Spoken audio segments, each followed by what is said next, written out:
27th, 2000. We are at the Atlanta History Center this Memorial Day weekend. Our interview this afternoon is with Mr. Bill Poole. You reside here in Atlanta or the Atlanta area? That's correct. Okay. And you served during the Vietnam War, and that's why we're here this weekend. We'll be discussing your experiences. And first, let me just extend my thanks for being here and spending this time with us. Sure. Glad to do it. If you would,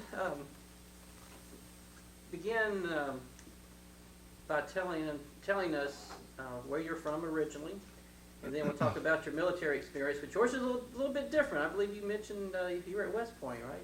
That's true. I graduated from the military academy in 1966. Okay, so a little story there than compared to some of our earlier interviews. Where were you from originally? I was born in Cheyenne, Wyoming. I moved to Atlanta at the age of 7 and grew up here in Atlanta, basically. Okay, so you pretty much consider yourself an Atlantan. That's true. Let's talk a little bit about your military experience. How'd you get into West Point? Just tell me a little bit about that, how that came to be. Well, I entered the academy on actually an academic and a football scholarship, basically. I was nominated by the state of Georgia by one of our congressmen to attend the academy. I was recruited by the academy to play football. Was this something that you had entertained the idea of for any time period, going to West Point, or it just came about? Not really, actually. I was from a poor family here in Atlanta and didn't have any real means of sending me to college, and I knew I needed a scholarship. And I had done well in academics and in athletics, and was offered a number of scholarships, and one of those was to West Point. And I was recruited by the academy and went up there and visited, and was convinced that it was the best possibility as a way of education and a way of paying for my education, but I was also impressed by the tradition of the academy and what it stood for, and thought that I would get more than just an academic education from the experience, which I did. So in what year did you graduate from the academy? I graduated in 1966. In 1966, you probably had some idea of what was coming after graduation. Absolutely. In my class, we were not allowed to go. There were only a small number of us who were allowed to go as our first assignment to Vietnam because they didn't want all of us killed at the same time. So basically, I think 50 out of my class were allowed to go immediately to Vietnam, but the rest of us had to have another prior tour before going to Vietnam. Most of us were gung-ho and wanted to serve our country, and we were trained to do that, and we all basically wanted to go to Vietnam. So just trace for me where you went from your graduation. Okay, after graduation I went to Ranger School at Fort Benning, Georgia. This is a picture of my Ranger School platoon. I don't know if you want me to hold that over here. Let's get time for that, and let me zoom in here and see if we can find you there. See where I am that's me holding the M60 machine gun. This is one of my friends from West Point, and there was a platoon of us.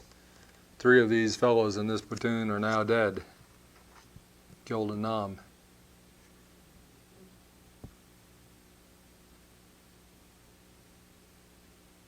Okay. So I went to Fort Benning for Ranger School, and then I went to Airborne School at Fort Benning. I then went to Berlin, Germany for 2 years. I was an infantry platoon leader, company commander, and aide-de-camp to the commanding general of Berlin. And while in Berlin, I had my first daughter, and came home in probably, I guess, February of 1968. From there, I went to Fort Bragg, North Carolina for a special warfare school, and then I went to Fort Bliss, Texas for Vietnamese language school, and then I went to Vietnam in July of 1968. July of 1968. Vietnam, and that was actually in what capacity? Well, at that time in 1968, the Army and the U.S. government was emphasizing the Vietnamization of the war, and I was part of the lead element of that Vietnamization, where a group of us were assigned to what was known as the Military Assistance Command Vietnam, and that's the emblem of that agency. And I was serving with the MACV as a district advisor in the southern part of Vietnam. At the appropriate point, I can show you where I was. And I was a district advisor. My responsibilities there were to advise the local government as far as democratic government systems and establishing elections and helping with economic and community-based affairs, in addition to which I advised the local military forces, who were a company of infantry, a company of artillery, and some local, what we called popular forces, rough puffs, RFPFs they were referred to, regional forces and popular forces. And I was an advisor to that district. And at this time, what was your age and rank? Okay, 1968 I was 24 years old, and I was a captain in the infantry. And maybe this would... Let me show you. Yes, and you can tell us Sure. what part of Vietnam you Okay. I don't know if this map will... does it show up well? Yeah, I believe it will. Okay. Once you get up, I may have you turn it a little bit to get the glare off. That's good right there. This is primarily South Vietnam. This is the DMZ right here. This is North Vietnam. Cambodia is right here. I was in what is known as the Mekong Delta, and I was in this province right in here, which is Kinh Hoa province, south of My Tho, which is south of Saigon, about 100 miles south of Saigon, in the Mekong Delta and in the delta region of the Mekong River. Does that show up there? Right there for just a moment. Let's see how close I can get with this. Okay, yeah, because there's Saigon. And this is about... Can you see Saigon? Yeah, so it's about how far south of Saigon is? It's about 60 miles south of Saigon to Kinh Hoa province. Okay. So you have it circled there? Is it the... This area right here, yeah. Okay. And I was... Amazingly well. Okay. So I never, the entire time I was in Vietnam, I never was really north of Saigon. I spent my entire time in the Mekong Delta and the rice paddies and the jungles. Okay. I have another map here, if you'd like, while we're looking at maps, which is actually the province. I can show that. Can you see that? Yeah. This is a map of my province, of Kinh Hoa province, which is basically this entire area here. And my district town was called Mokai, M-O-C-A-I, Mokai. And this circle around the district town is the area that the Viet Cong, when I arrived there, controlled, circling the district town, which was controlled by the South Vietnamese government. And when I left, we were able to walk out to the province town, which was called Ben Tre.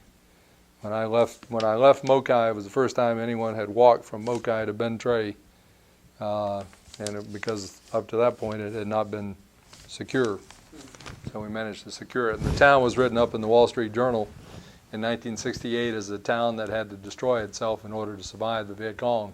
They were bombing and strafing right in the center of the city and destroyed the market, which while I was there we rebuilt.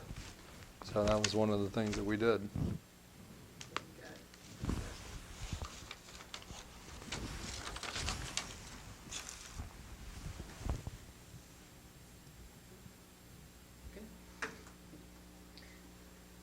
And you were in Vietnam for how long? It was this standard tour, which was a 12-month tour from basically July 68 to July 69. During that time, is there such a thing as if I were to ask you to describe a typical day, is there such a thing as a typical day? Well, there really wasn't a typical day. I mean, in my case, the days were either combat or not combat, depending on what was happening in a particular day. Also in Vietnam, the seasons are very different. There's a monsoon season and a dry season. And so depending on the season, it also had some impact.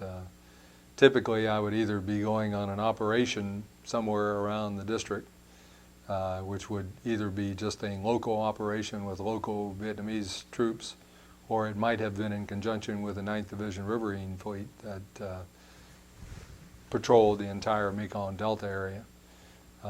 So if I was on a military operation, we would typically be out very early in the morning, and depending on what the operation was, it may have been an ambush, or it may have been an attack of a particular fortified Viet Cong area where we had intelligence that they had been meeting or training or something, or it could be a night operation where we would go out and set up an ambush trying to capture the Viet Cong on their way to a meeting or on their way to attack one of our outposts. Sometimes I would, when some of the outposts were being attacked, I would spend the night in the outpost with the Vietnamese troops, calling in artillery, or on occasion we had the C-130s that fired Gatling guns from the back of the C-130, had to come around and protect the outpost. Other days I would be functioning as a political and community advisor and working with the district chief and trying to have elections or rebuild a marketplace or distribute aid in the way of rice and clothing and things of that sort. So there were many different types of functions that I did. One of the things that I'd like to share with you is the difference in the role of an advisor, and the fact that we as advisors were involved in helping the people develop and build a democratic society, which is what we're trying to do. Tell me more about that in your dealings with the Vietnamese people, or how much did you actually deal with the general population, or did you deal mainly with particular? Well, I lived with the people. Basically, there were only 3 Americans in my district most of the time. Sometimes we had other Americans coming in as advisors, but I lived with the Vietnamese people. My counterpart was the district chief. I spoke the Vietnamese language. I went to language school and worked to a great extent without translators, and the Vietnamese liked and trusted me. There was a major part of the time while I was there who I actually worked for, who was the senior district advisor, but he didn't speak Vietnamese, and he didn't really like the Vietnamese people, and they didn't like him. So I usually did most of the interface with the Vietnamese people. And I traveled around my district as the only American, usually surrounded by Vietnamese. Can you give me any description on the people, or did you go over with any preconceived notions about the Vietnamese people or their society, and did that change? Well, that's another thing. I studied, with the aid of the military, of the government, of the army. I was well indoctrinated into Vietnamese politics, Vietnamese culture, Vietnamese people. I had met Vietnamese people while I was in language school. I understood their culture better than most people did, and I'm naturally more attuned to other people's cultures, so I didn't go over there with any preconceived notions. I've never called a Vietnamese a gook, and the things that you see so typically in the movies about American soldiers was really not true, certainly not for me, and for many and I'm not the only one who was like that. I mean, many of us who were there respected the people and tried to help the people. And that's what my function was, to help them develop their own local governmental structure to allow them to have a democratic society. How easy or difficult was that task? It was difficult in a lot of ways because, number one, one of the problems that we didn't realize at the time was we were trying to instill in Vietnam a federal, centralized democratic system, which they weren't really ready for. One of the basic principles of Vietnamese political philosophy was the rule of the emperor stops at the village gate. That was an ancient Vietnamese saying, and most Americans never understood that. Most Americans who were there then didn't even know that. And the fact of the matter is, we were trying to install a bureaucratized, Washington-based type governmental system, saying that Saigon was Washington, and then there was this federal bureaucracy that went out to all the districts and the provinces, and they weren't ready for that. And we tried to explain that to them, and they weren't interested. What was important to them was their village life, and it's something I learned while I was there. But the Vietnamese, South Vietnamese government was basically caving in to the American government and trying to duplicate America in Vietnam, and Vietnam wasn't ready for that. So that was one of the struggles. It sounds like it really puts you between a rock and a hard place. Well, to a certain extent, yeah. I was smart enough to try and interpret, what Saigon was telling the Vietnamese and what Washington was telling me. I was trying to interpret it on a basis that the local people could appreciate it and apply it to their own circumstances, their own needs. But were there any ways in particular, any special ways or any special things that you did to try to win the favor or the support or trust of the local people? Well, sure. One of the things we did is we gave away food. We used to, give away a lot of rice and things like that. But one of the other things that we did is we helped them fight the Viet Cong to the extent that they were then allowed to have their own market back. The Viet Cong had destroyed the market. The Viet Cong were interdicting all the rivers which they used by sampan to get their food. I mean, it was an agricultural-based society. I lived in the middle of rice paddies. This is a picture. Can you see that? This is a picture of rice paddies with rice paddy dikes, water buffalo in the background, 2 Vietnamese children, and a French Indo-Chinese outpost in the background where we used as a defensive perimeter. And basically, the area that I was working in was an agricultural commodity. What they did is they grew rice, they grew bananas in the jungles, and grapefruit and things of that sort. And the people who were farming were not allowed to bring their farm produce to the market because the Viet Cong were interdicting the canals and the trails and taxing the people by stealing their food. And one of the things that I did is I used to go out with operations with the U.S. Navy SEALs, and we would hide under tarps in the bottom of sampans. And when the tax collector tried to stop them, we would either capture or kill the tax collector. As a result of that, at the end of the year that I was there, the people were able to go to the market.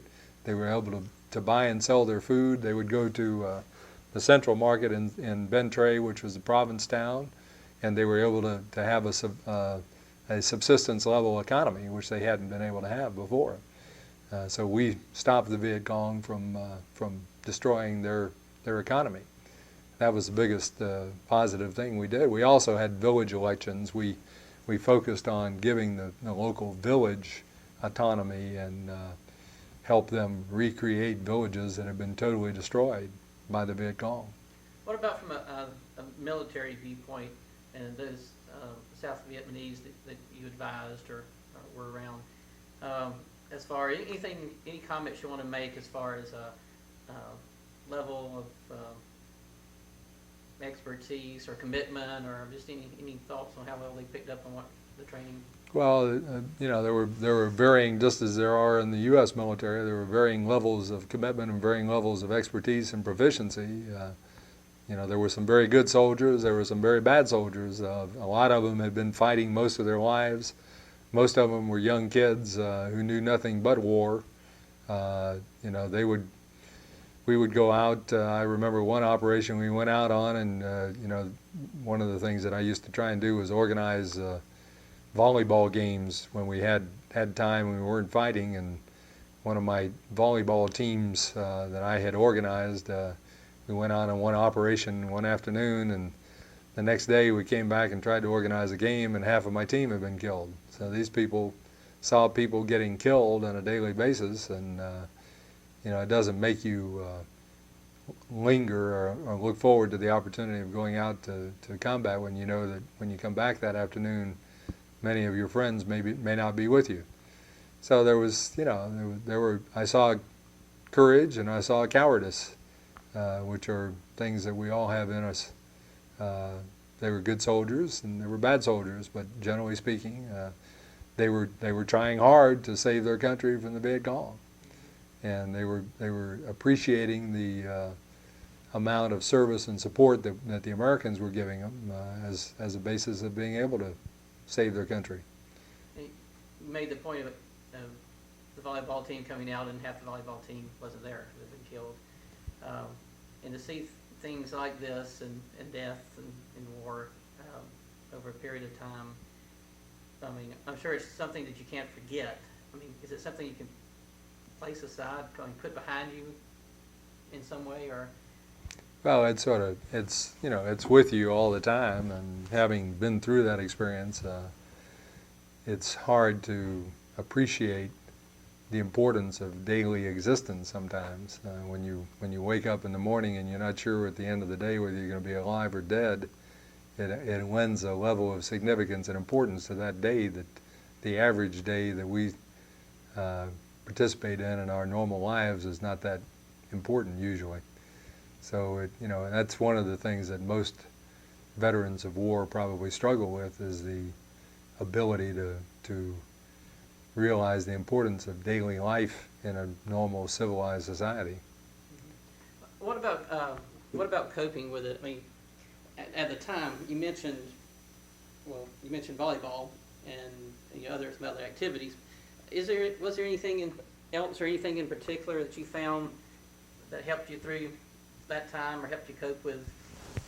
Sure. I used to spend a lot of time writing letters home to my wife and getting letters from her and seeing videos. She used to send me videos, and I had a little video thing that I could watch my daughter, who was 8 months old when I left, grow up.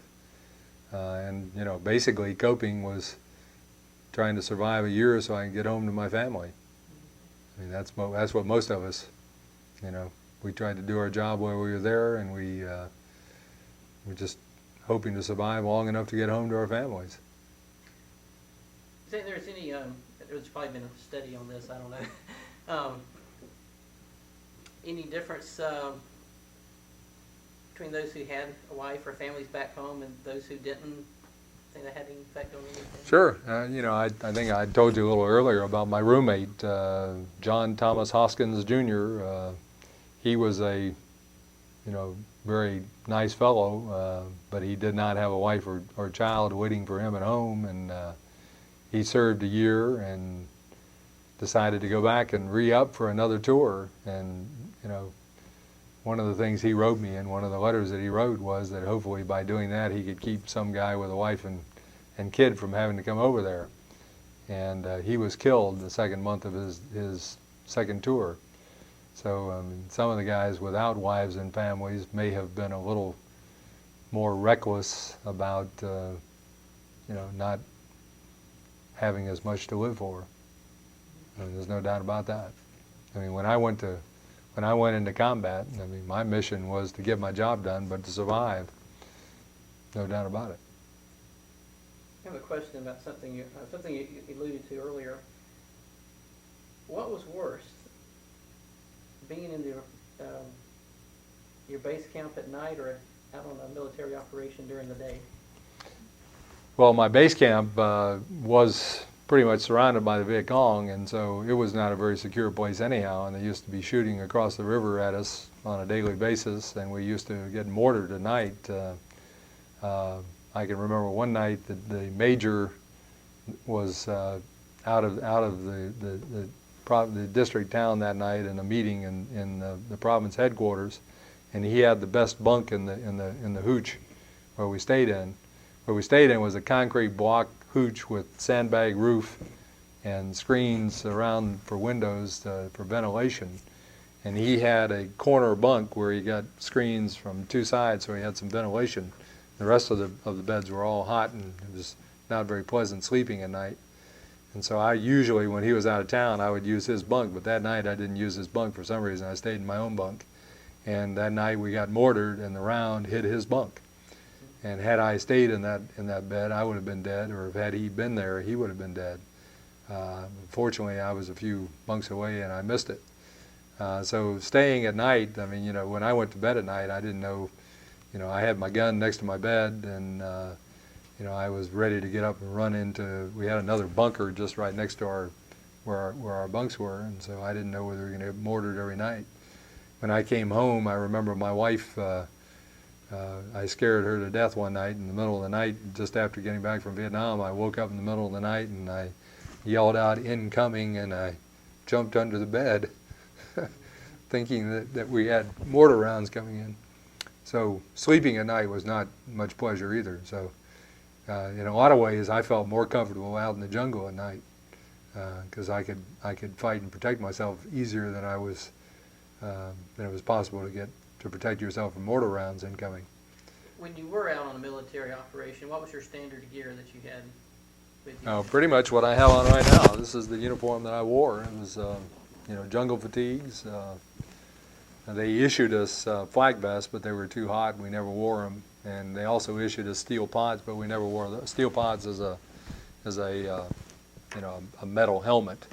We never wore those either. But this is my boonie cap, which is a jungle hat. Didn't have all this gaudy insignia on it at the time, but I mean, basically this is what we wore. And I used to carry, when I first got there, I carried an M1 carbine, which is what the district advisors were issued when I got there. I used it for a while until it jammed in the sand, and it was a worthless piece of junk, and I got rid of it and started carrying an M16. I finally got an M16. And then most of the time I carried an M79, which was a 40 millimeter small grenade launcher. And I carried that with shotgun rounds for ambush purposes, and then 40 millimeter projectiles for long range firing. Is some of that, like the grenade launcher, for example,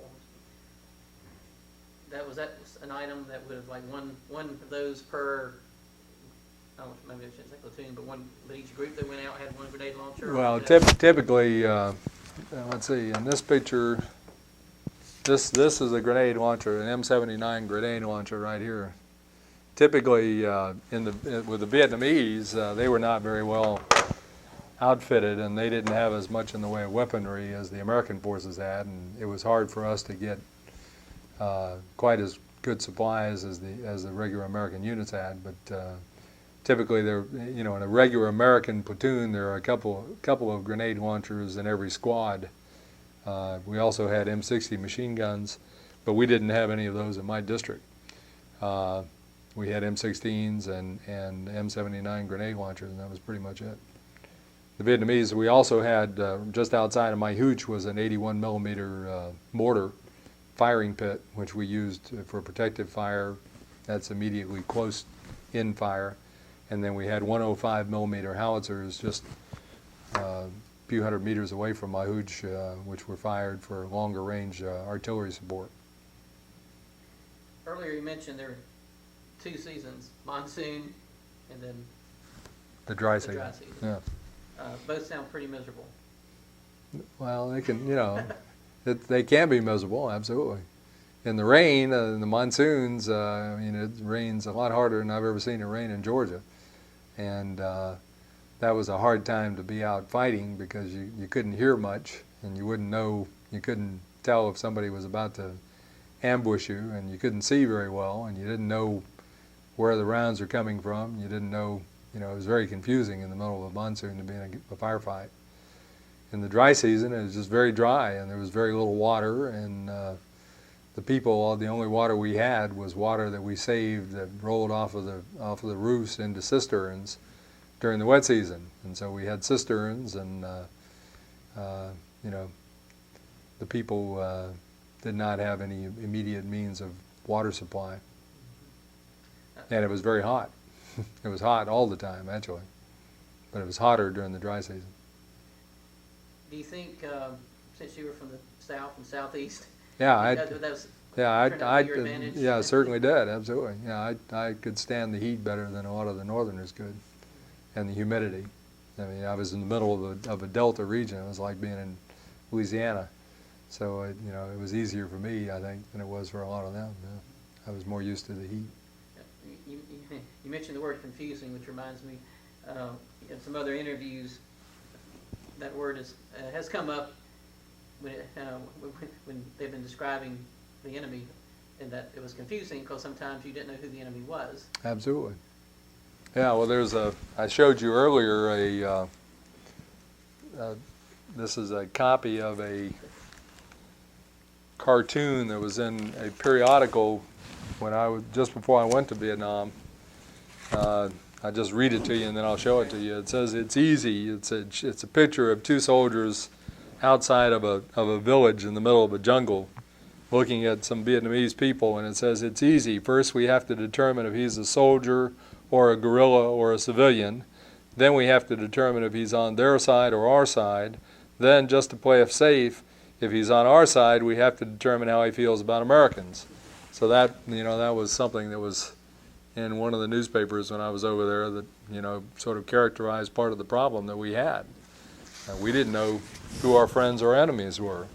In addition to which, in my area, the Viet Cong used the local people, often against their will, to do things against us. I saw a 3-year-old child booby-trapped, come into a restaurant, and he was supposed to have left a bomb, but the bomb went off, killed the child and an American soldier at a table just basically across the restaurant, a little, sand floor, thatched roof restaurant that I was eating breakfast in.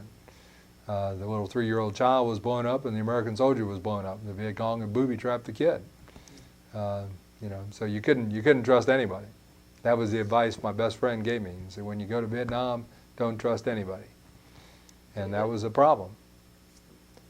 There's lots of obstacles to overcome, period. Also, what about the home front?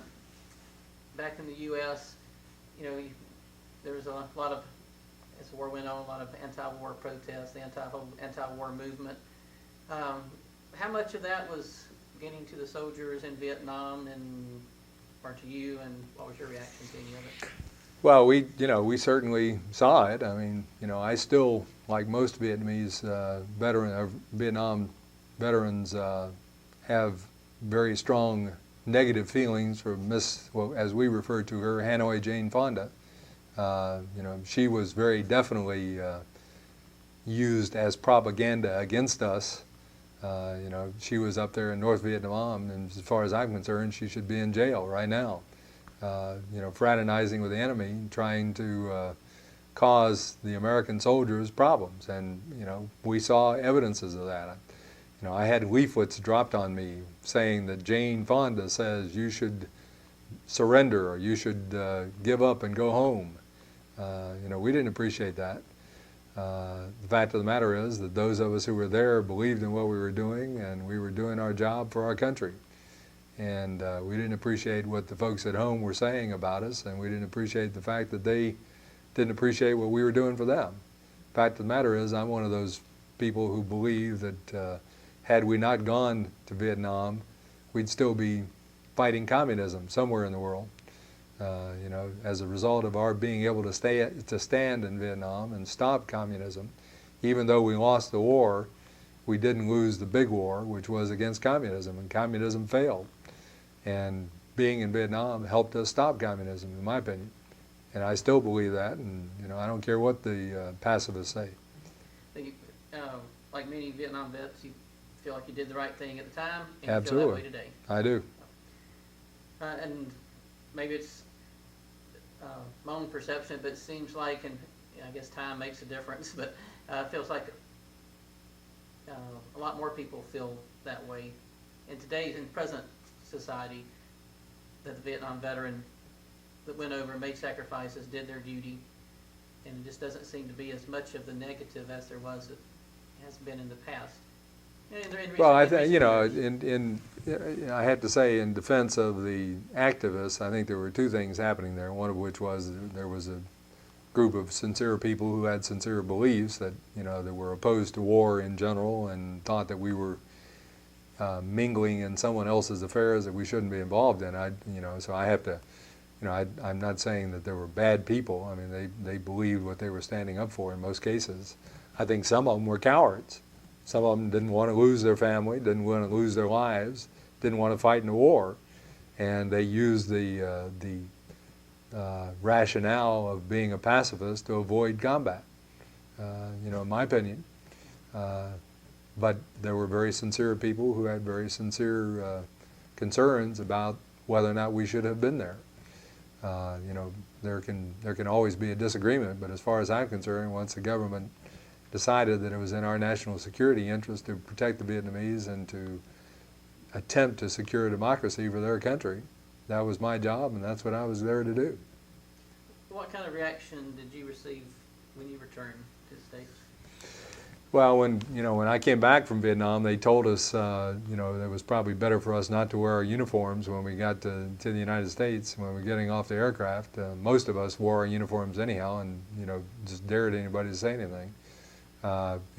We did get some taunting and some jeering from people. I remember when I was in California, but generally speaking, when I came back to Georgia, I didn't really have any real problem. I was an ROTC instructor, and I used to go around and talk to, groups and try to explain what we were doing in Vietnam and the good things that we were doing over there. And I did not actually personally experience any harassment or real problems here in Georgia about it.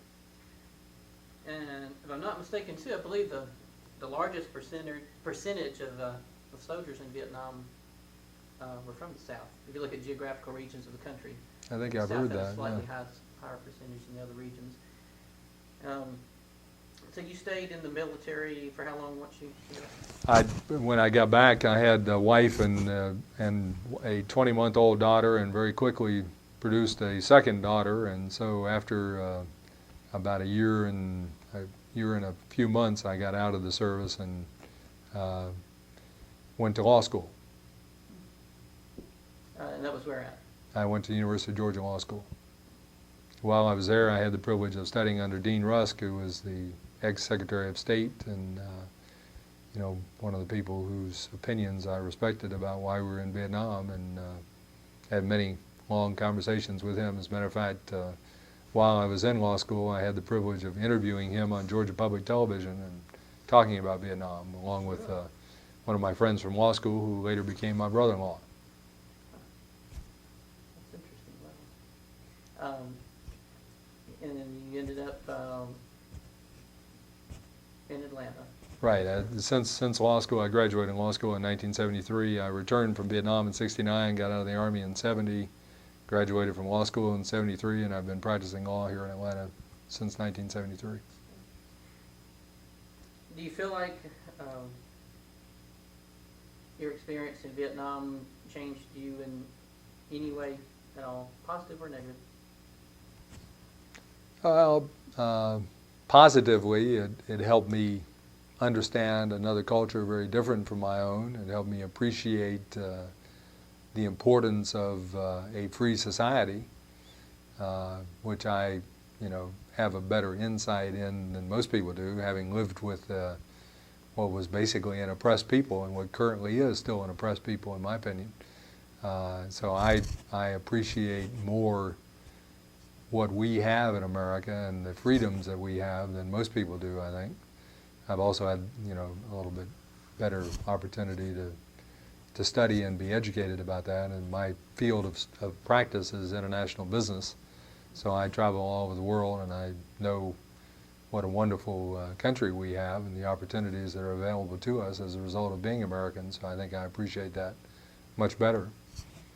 As far as the negative impact, except for the possible recognition of the unimportance of daily life in modern society, I don't have any real negative impacts. I haven't been damaged by the war, I don't think. I was pretty well trained for it, and I'm the type of person that is not easily traumatized. So I don't think I was traumatized by the war.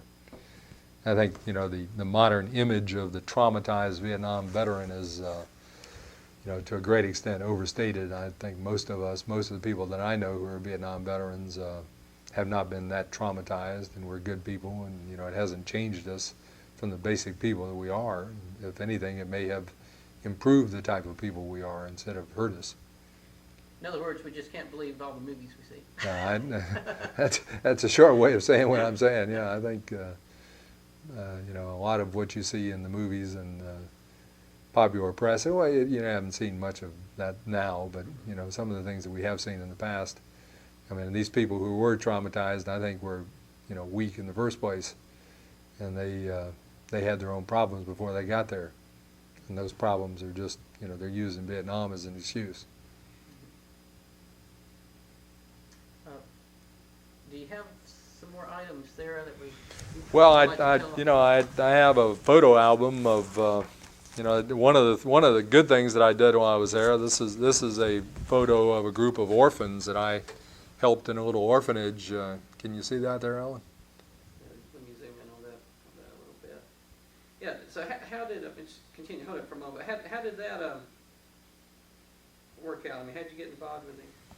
Well, this lady here, this little nun, was a little Chinese nun, and she somehow, I know what it was. It was a little Catholic church there, and I used to go to church whenever I could with this nun and this priest, and you know, I started talking to them, and they told me they had a little orphanage that they wanted me to try and help, and so I did, and I used to get them food and, you know, clothing, and try to help them with their orphanage. And I sort of, you know, just tried to adopt them a little bit as much as I could.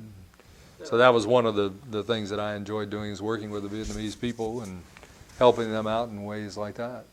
So maybe in the capacity of advisor, or you could be a public relations specialist.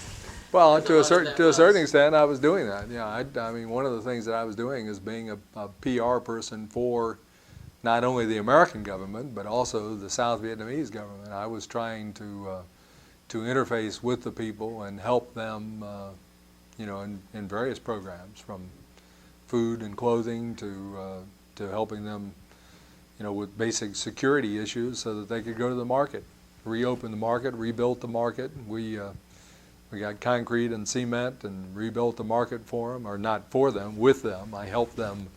They did the work, and I helped them, you know, lay bricks and rebuild their market and do things where we basically helped them recreate their society. Have you had a chance to go back? No, I haven't. I would like to. I hope to do that one of these days. Now, there's some photos in the album there, I believe. I remember flipping through that earlier. There's some pictures of where you were stationed at some point. I'm not sure what locale.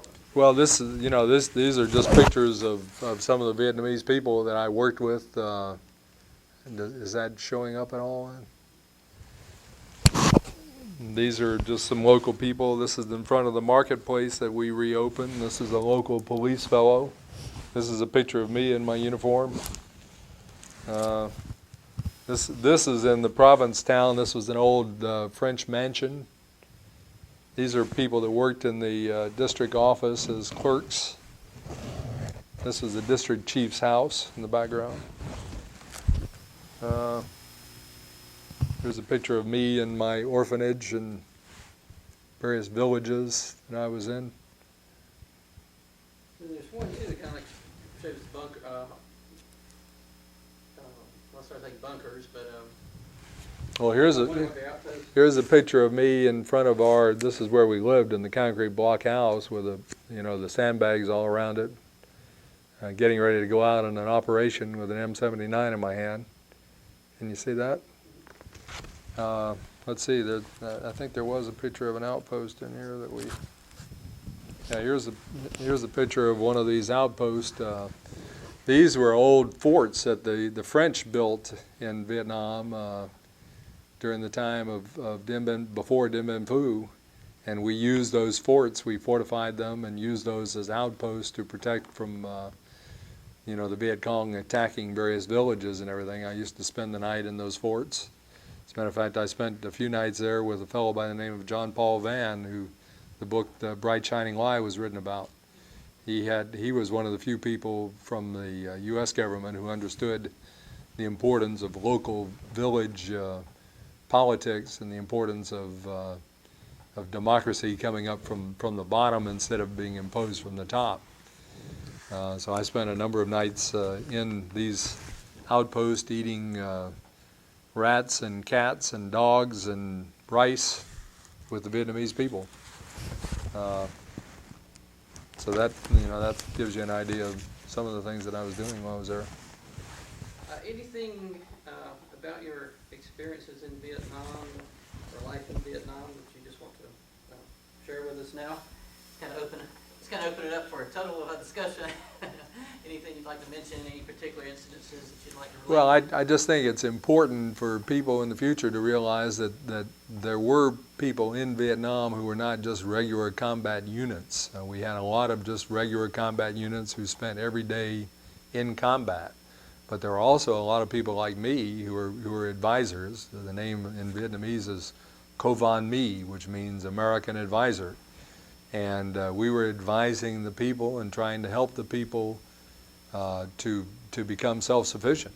That was part of what we were doing in Vietnam. Is we were not just trying to impose an American system of government on them. We were trying to help them govern themselves and fight their own war. And the whole concept in the late 60s was to help the Vietnamese take over their war.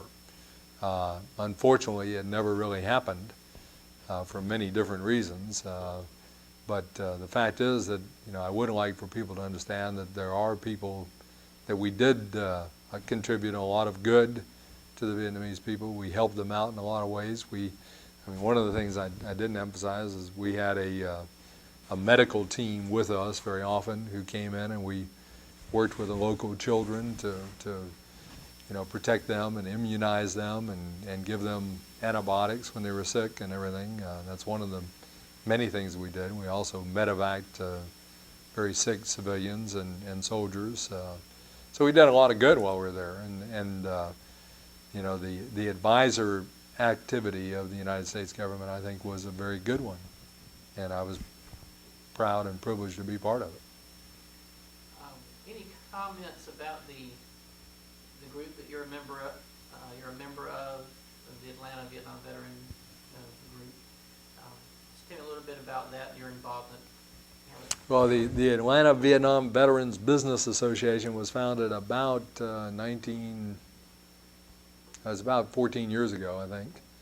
So it was 1986 or so, and it is a group of people who served as veterans, who served as soldiers in Vietnam. We have all the services represented. We have about 250 members, and basically our main mission is to dispel the common myth of the Vietnam veteran and let people know that we're real people, we're successful in business, and to accomplish some good in that regard. We also have an annual memorial to a local Atlanta person who was killed in Vietnam. This year, in the year 2000, we joined the Atlanta History Center in creating a memorial garden at the corner of West Paces Ferry and Slayton Drive, where we have established a memorial to all Atlantans and Georgians who were killed in Vietnam. And we're hoping there's going to be a memorial walk there with memorials to veterans from other wars who were killed. I had the privilege today. I was demonstrating some Vietnam memorabilia, and I talked to a couple of people who lost their sons in Vietnam, and they were here at the History Center remembering their sons on Memorial Day weekend. So I think the History Center has done a really significant effort to help the American people appreciate the service of those veterans who've gone before and given their lives. And this Memorial Day weekend is a very good time to do that. And of course, Georgia has a very heavy involvement with the National League of Families, particularly through Joni and Shirley and others. Right. But anything else that you'd like to add? No, I just hope that maybe someone in the future will look at this and think of what we, some of the good things that we tried to accomplish when we were in Vietnam. I do think that part of the problem with our whole effort in Vietnam was the fact that we did not study and try to understand the people well enough, and they, unfortunately, the North Vietnamese understood the Americans better than we understood them.